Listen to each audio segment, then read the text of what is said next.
Hello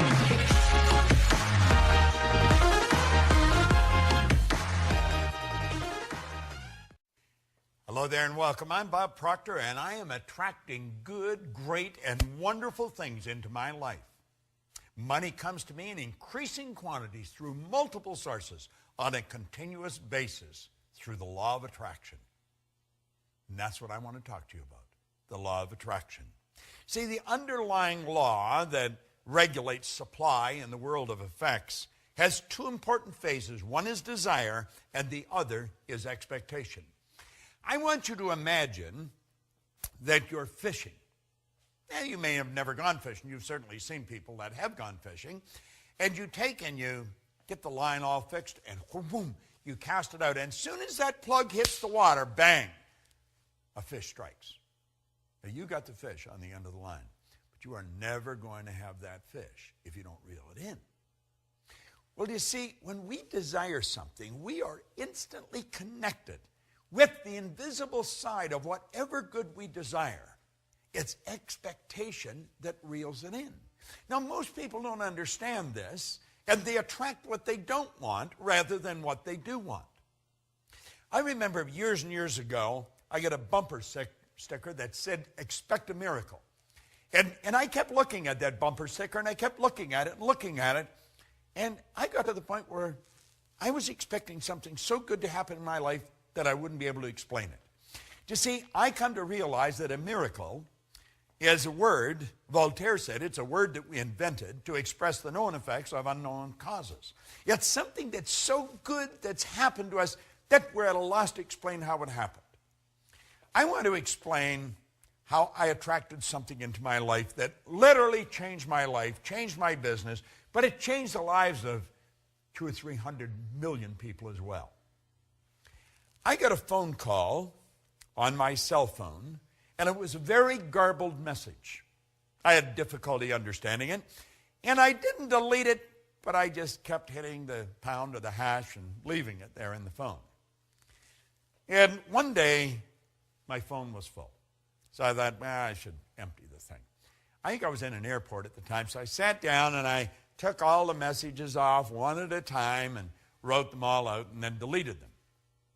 And I phoned Gina Hayden, who's worked with me for the past quarter century, and I said, Gina, I think this woman's name is Glenda, and I think this is the phone number. It sounds like an Australian phone number.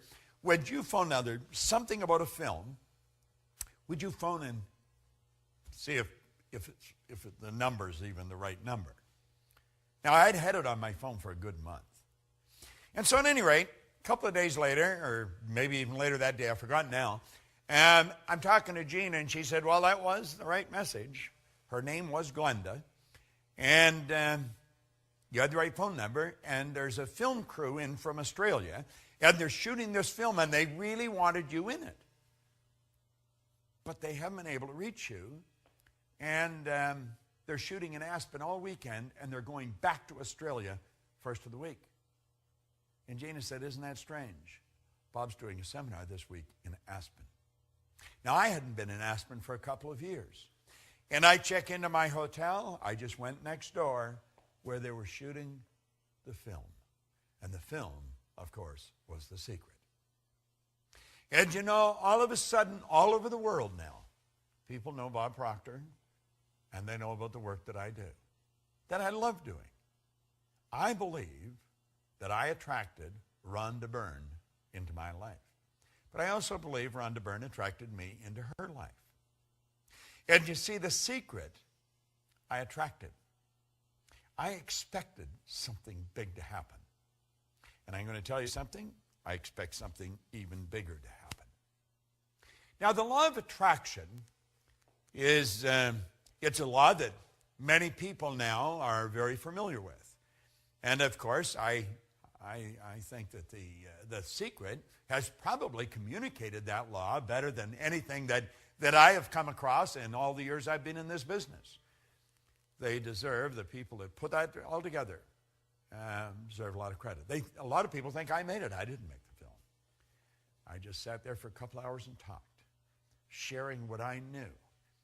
And a lot of good things have happened. Now, the law of attraction is not a primary law.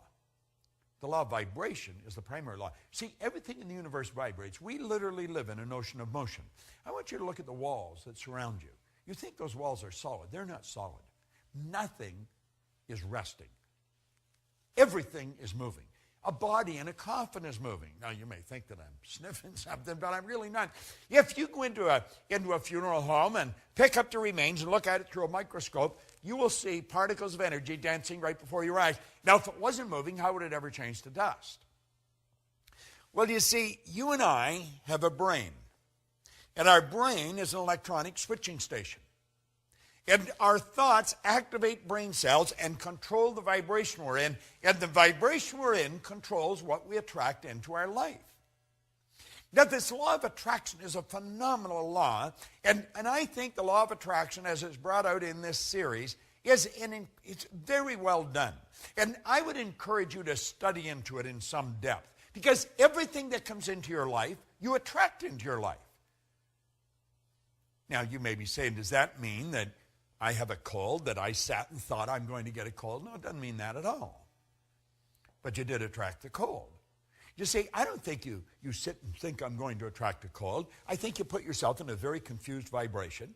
There's a law of gender. It decrees that all seeds have a gestation and incubation period. And after about 30, 45 days of going through that indecision, that confused state, you have a cold. That's what the cold is. It's just the expression of all the confusion. Anyway, we do attract everything into our life. Now, for many, many years, I had a terrible time with money, as most people do. And I was forever letting my outside world control my thinking. So my outside world was dictating what I was going to attract. Now, I didn't have any money. I had debt, and I'm thinking debt, I attract debt. If your goal is to get out of debt, you're going to stay in debt forever. Because whatever you think of, you attract. And you'll say, but I was thinking of getting out of debt. I don't care if it's get out or get in. You've got to start seeing what you want. In a previous lesson, we pointed out that you don't work on cold if you're cold. You work on heat. See, cold is the absence of heat. So you work at creating heat. Well, if you want good in your life, quit trying to change the bad. Quit trying to get rid of the bad. Let it go. Let the dead bury the dead. Let it be part of the past. Start to see the good that you desire. Visualize it. See it as present in your mind. The second you've got the idea in your mind, you've got it intellectually. The second you internalize it, you've got it emotionally. And then it's only a period of time until you attract it physically. Attraction's a very powerful process. We are all magnetic creatures. We're all a mass of energy. Everything in this universe works on the law of attraction. You go into some restaurants, and they're always busy. The energy is good in those restaurants. You go into others, there's hardly anybody there. Isn't that strange? You go into a clothes store, and you may be the only person there outside of the person that's running it. You go into others, and there's people coming and they're going all the time. It has to do with the energy of the place of business. And the place of business is nothing but an expression of the consciousness of the person that's running the business. When we start to understand this, when we start to understand that we literally attract everything into our life, and it's our thoughts that are controlling what we attract, our whole world's going to change. You see, nature does not deprive us of any good or desired thing. Now, Hollywell points this out so well.